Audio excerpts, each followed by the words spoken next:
A taxi driver picked up a wounded woman on a deserted road, and by morning he would discover he had just helped one of the most powerful women in the city. But that night, he thought she was just another stranger who needed mercy. It was a Tuesday night in Chicago. Late November, the kind of cold that bites through your coat and reminds you that winter does not care about your plans. The kind of night where the streets empty out fast, and the only people still outside are the ones who have no choice. Marcus was one of those people. Marcus Webb, 43 years old, a father of 2 kids, an Army veteran who came back from overseas with a bad knee, a good heart, and no job waiting for him. He had tried a few things after leaving the military, a warehouse job, a security contract. Neither lasted. Eventually, a friend told him about driving for a rideshare company, and that became his life. Every night he drove his beat-up silver sedan through the wet Chicago streets, picking up strangers, dropping them off, and counting every dollar carefully before he went to bed. That Tuesday, the rain was coming down hard. Traffic was slow. He had been driving for 4 hours and made barely enough to cover gas. He was thinking about calling it a night when his headlights swept across something unusual on the side of Lakeshore Drive. A woman. She was sitting on the wet curb, one hand pressed against her ribs, her head leaning back against a concrete barrier. She was dressed well, expensive coat, good shoes, but her hair was soaked and her face was pale in the yellow streetlight. She was not moving much. Marcus slowed down. He looked at her through the rain on his windshield. He knew Chicago well enough to know that stopping for strangers on the side of a dark road at night was not smart. People got carjacked that way. People got robbed. His buddy Terrence had told him stories. But something about the way she was sitting told him this was not a trick. This was a person who needed help. He pulled over. He put his hazards on. He stepped out into the cold rain and walked toward her. "Ma'am," he said, bending down, "are you all right?" The woman opened her eyes. They were dark brown, sharp. Even through the pain, there was a deep steadiness in them, the kind of eyes that had seen a lot and never quite learned to look soft. "I need to get to Lakeview," she said. Her voice was low and controlled, strong even now. Marcus looked at her side where her hand was pressing. He did not ask what happened. He had been in enough bad situations overseas to know that sometimes people just need to move, not explain. "Can you stand?" he asked. "With help," she said. He offered his arm. She took it. He guided her carefully to his car and helped her into the back seat. Then he went to his trunk, pulled out the emergency blanket he kept there from his Army days, and laid it over her. "I'm taking you to Northwestern Memorial," he said. "It's the closest—" "No hospital," she said, firm and clear. 2247 North Sheridan Road. "Take me there." He met her eyes in the mirror. She held his gaze without blinking. He nodded once. "Okay, but if you pass out back there, I'm going straight to the ER." Something almost like a smile crossed her face. "Fair enough," she said, and he drove. Marcus drove carefully that night. He avoided the potholes.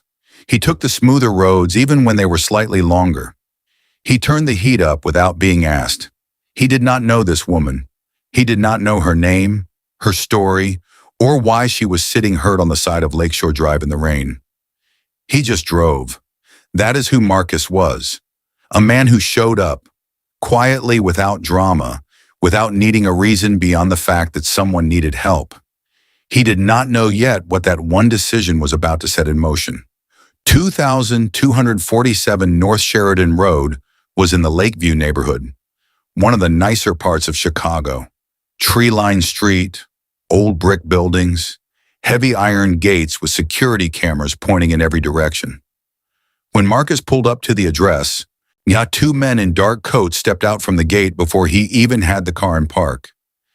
Big men, quiet men, the kind who stood a certain way that told you they were not regular security guards. Marcus kept his hands visible on the steering wheel. Old habit from his Army days. Always show your hands. One man opened the back door. When he saw the woman inside, something shifted in his face. Not panic, but close to it. "Ms. Sophia," the man said quietly, "we've been looking for you since 9 o'clock. The woman, Sophia, sat up straight with a small wince. She handed Marcus his emergency blanket and stepped out with the man's help. Then she turned back and looked at Marcus through the open window. "What do I owe you?" she asked. Marcus glanced at his phone where the rideshare app was running. It would have been a standard fare. He'd call it $14. The man beside Sophia immediately reached inside his coat. Marcus tensed slightly. Old reflex, but it was a wallet the man pulled out. Sophia raised one hand to stop him. She kept her eyes on Marcus. "What's your name?" she asked. "Marcus," he said. "Marcus Webb." She studied him the way people study things they are trying to figure out. "You stopped for me in the rain," she said. "You covered me with your blanket. You drove carefully so I would not feel every bump. You did not ask me a single question." "You needed a ride," Marcus said simply. "That's my job." "Your job was to drive someone who booked a ride through an app," she said. "I never booked anything." He shrugged. "Then I guess it wasn't my job. It was just the right thing to do." Silence fell over the wet sidewalk. And the man beside Sophia, a broad-shouldered man named Victor, stared at Marcus with an expression that was hard to read. Sophia opened her own purse. She took out a $20 bill and held it out. "Keep the change," she said. Marcus took it and handed back $6. $14, ma'am. That's what the fare would have been." Victor's jaw tightened. Sophia looked at the $6 in Marcus's outstretched hand. She took them. "Drive safe, Marcus Webb," she said quietly. He nodded, rolled up his window, and drove back out into the Chicago rain. Marcus went home that night to his apartment in Pilsen. He checked on his kids, both asleep. He made himself a cup of instant coffee. He sat at the kitchen table and stared at the wall for a while. He was thinking about his rent, which was 3 weeks away. He was thinking about his daughter's braces appointment. He was thinking about the weird check engine light that had been on in his car for a month. He was not thinking about the woman on Sheridan Road. But across the city, in a large townhouse behind iron gates, a woman who had not been surprised by anything in a very long time was sitting in her study, still in her damp clothes, thinking about a man who handed back $6. Let me tell you who Sophia was. Her full name was Sophia Renata Marchetti, 51 years old, born in Southside Chicago to an Italian father and a Puerto Rican mother. She grew up in a neighborhood where you learned fast that the world was not fair and that waiting for fairness was the same thing as losing. Her father died when she was 15. After that, things got hard in the way that hard things in certain Chicago neighborhoods have a way of getting very hard very fast. Sophia was smart, dangerously smart, and she was determined in a way that most people are not. By her mid-20s, she had carved out a position in a world where women were not supposed to have positions. She built connections, made deals, and slowly, carefully, she built an empire. People in certain circles called her the Marchetti Queen, not because she asked them to, because they had no other word for what she was. She controlled logistics networks across 3 states. She had influence in places that should not be influenced. She had lawyers who never slept and associates who never talked. On paper, she was a real estate developer. Well, she owned 12 properties in the greater Chicago area and a consulting firm on Michigan Avenue. In reality, she was one of the most powerful and feared women in the Midwest, and she was profoundly, completely alone. The people around her were loyal out of obligation or fear. Nobody sat with her just to sit with her. Nobody asked her how she was doing and actually wanted to know the answer. She had not had a real conversation, the kind where 2 people just talk like human beings, in longer than she could remember. She had everything. She had nothing that mattered. 4 days after the night on Lakeshore Drive, Victor appeared at the rideshare pickup area outside Millennium Park, where Marcus usually waited between rides. Marcus saw the big man walking toward him and stayed very still. Victor leaned down to the window. Ms. Marchetti would like to speak with you. Marcus looked at him carefully. About what? A job offer. I already have a job. A better one. Marcus thought about it. The check engine light, the braces, the rent. What kind of job? He asked. Personal driver? Private? She moves around the city a lot. Meetings, appointments. She needs someone reliable. I don't do anything illegal, Marcus said, direct and flat. Victor's expression did not change. She is not asking you to. I keep my rideshare account.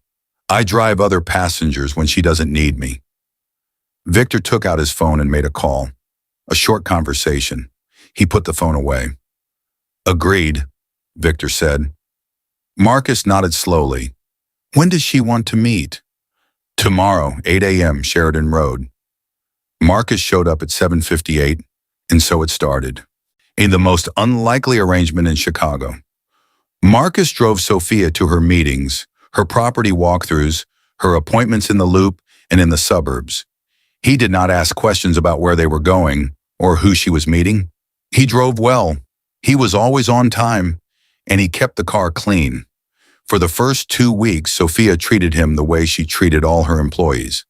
Efficient instructions, no personal conversation. But Marcus had spent years in a military transport vehicle, making small talk with soldiers from every background imaginable. Silence did not bother him, and neither did people who used silence as a wall. One morning, stuck in standstill traffic on I-90, he said, You ever listen to jazz? Sophia looked up from her phone. What? Jazz. I've been going back and forth on this station. He gestured at the radio.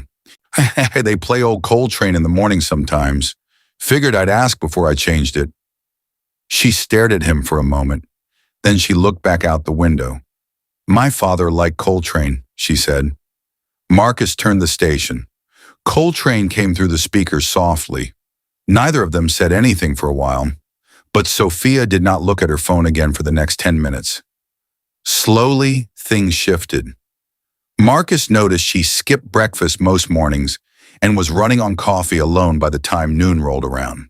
He started picking up a bacon, egg, and cheese from a diner near his apartment every morning and leaving it in the back seat.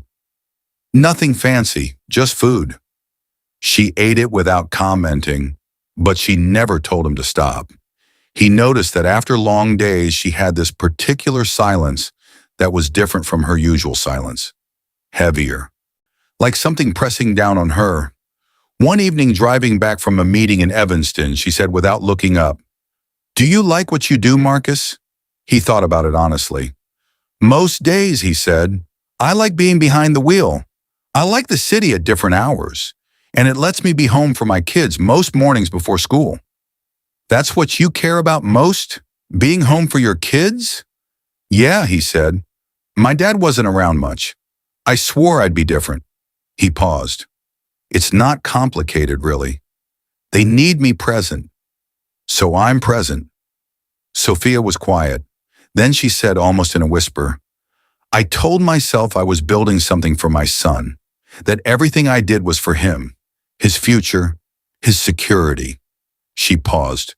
He hasn't spoken to me in 3 years. Marcus drove for a moment without speaking. Then he said, Sometimes people don't need the thing we're building. They just need us.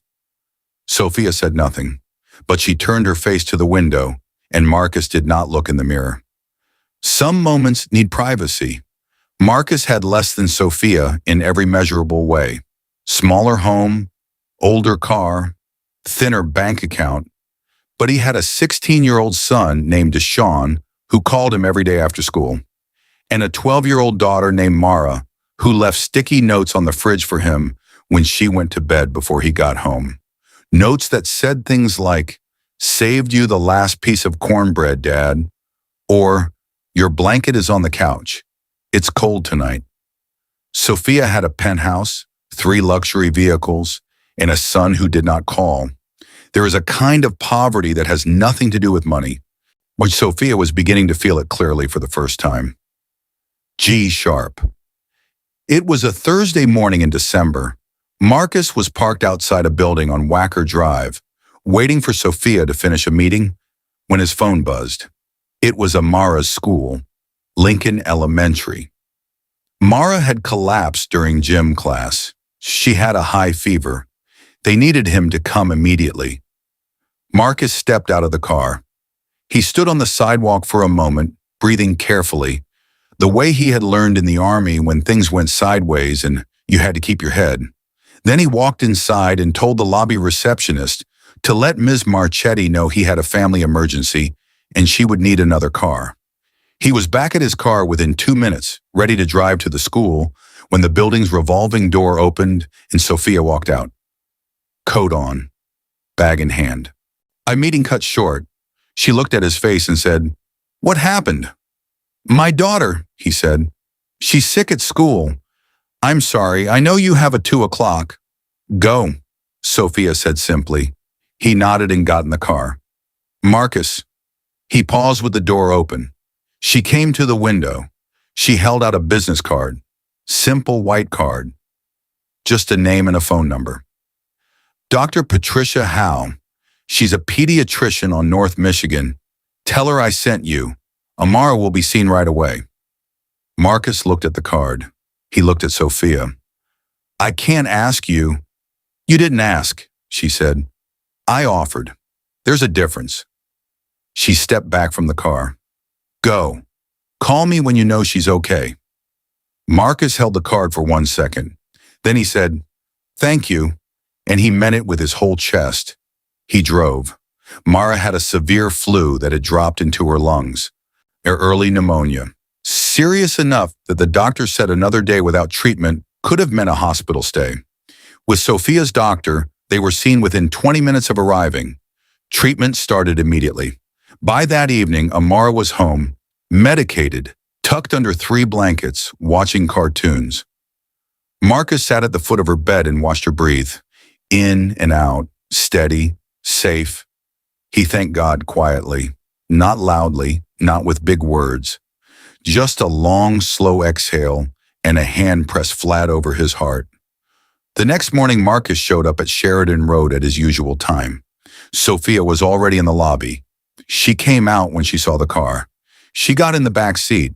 The bacon, egg, and cheese was there, same as always. She looked at it. She looked at the back of Marcus's head. "How is Mara?" she asked. "She's good," he said. Fever broke overnight. She's home resting. My neighbor's sitting with her today." "Good," Sophia said. He pulled into traffic. After a moment, Sophia said, "My son's name is Gabriel. He lives in Portland. He's 26. Marcus said nothing. He just listened. "When he was small, he used to wait by the door for me to come home," she said. "Every night, no matter how late, he'd sit there with his little backpack on, like we were going somewhere." She paused. "I don't know when he stopped doing that. I was too busy to notice when it changed." The city moved past the windows. Gray December sky. People rushing on sidewalks.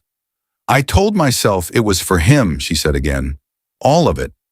"Maybe it was," Marcus said carefully. "At the start." She was quiet. "And then it became something else," he continued. "Something you were doing for yourself, or to feel safe, to feel in control." He paused. "That's not a criticism. I've done the same thing. Worked extra shifts telling myself it was for the kids, when really I was scared of being still, scared of quiet." Sophia looked out the window for a long time. Then she said softly, "How do you know when it's time to stop?" Marcus thought about it. "When what you're building starts costing more than it's worth," he said, "when you look at what you gave up to get it and you can't justify the math anymore."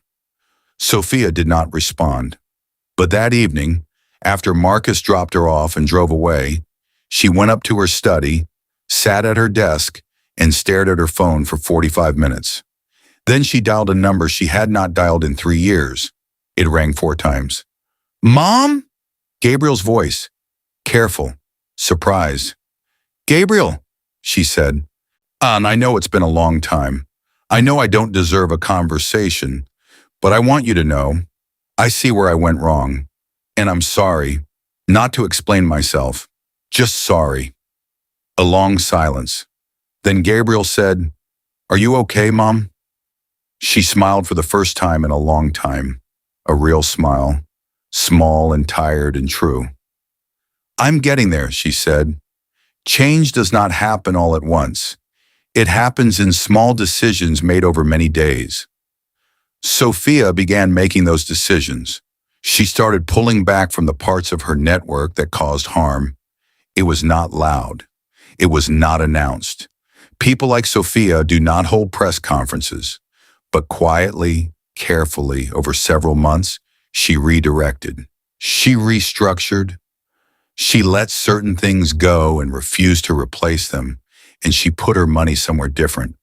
And she funded a community health clinic in Pilsen, Marcus's neighborhood, free pediatric care 2 days a week, sliding scale payment the other days. She made sure the clinic was fully staffed and that nobody got turned away for not having insurance. She created a scholarship fund for children of veterans, 15 scholarships a year, full tuition to state colleges, no strings attached. She hired a small team to run a job training program for people coming out of the Army with no civilian work experience. She called it the Web Initiative. She did not tell Marcus why. Marcus found out on a regular Tuesday morning. He was driving Sophia downtown when she handed him an envelope. "What's this?" he asked. "Open it when you park," she said. He parked on a side street near Grant Park. He opened the envelope. Inside was a letter, and behind the letter a cashier's check, and behind the check a key. The letter explained that a 2-bedroom condo in Pilsen had been purchased in his name, fully paid. The deed was being processed. The key was for a preliminary walkthrough. Marcus stared at the paper. He read it again. He read it a third time. Then he turned around and looked at Sophia directly, which he almost never did. "I can't accept this," he said. "You can," she said. "This is too much. This is not—" "Marcus," her voice was steady, "let me tell you something.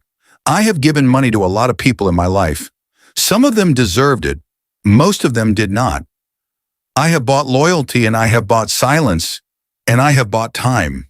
She paused. "This is the first time in 20 years that I am giving something to someone simply because they deserve it. What? Do not take that away from me." He held the key in his hand. "Why?" he asked quietly. "Why me specifically?" "Because you stopped," she said, "on a dark road in the rain, with no reason to. You stopped. You helped a stranger. You covered her with your blanket and asked no questions, and refused a tip because you said you hadn't earned it." She looked at him steadily. "In 30 years of dealing with people, I have never met anyone who handed back $6. Do you understand what that meant to me?" Marcus looked down. "That told me more about who you are than anything else could," she said, "and people like you deserve a foundation to stand on." Marcus held the key for a long time. Then he said, "Thank you, Sophia." Not Ms. Marchetti, not ma'am. Sophia. She nodded once, and she looked out the window 6 months later. If Marcus and his kids moved into the condo, Amara picked a room. She immediately put 3 stuffed animals on the windowsill and called it her gallery. Deshaun walked through every room slowly, then came back to the living room and said, "Dad, we have a dishwasher." Marcus laughed, a real, full laugh.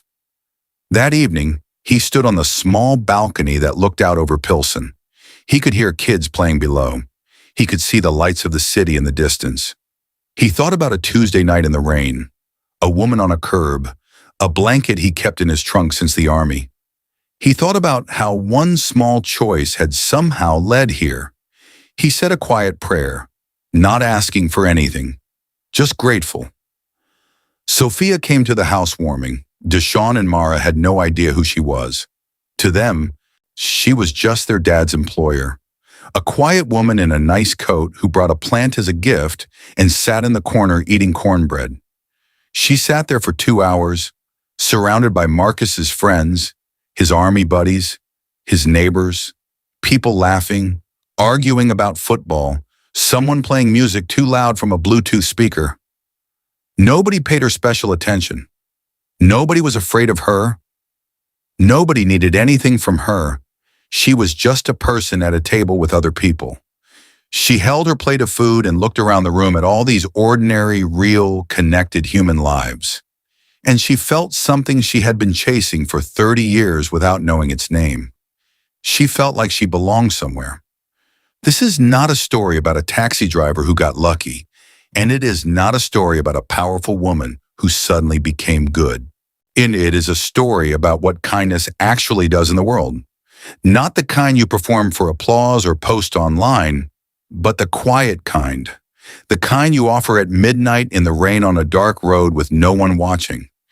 It is a story about how a single moment of genuine human decency can reach into a life that has been closed off for decades and find a crack. There are lessons here, simple ones. The first, you do not need to know someone's story to treat them with dignity. You just need to see them as a person. That is enough to start. The second, the things we chase, power, control, money, security, they are not wrong to want. But when they replace people, they become a kind of prison, a very expensive, very lonely prison. The third, it is never too late to call the person you hurt. It is never too late to say sorry without an explanation attached. Those two things, the call and the apology, are among the bravest things a human being can do.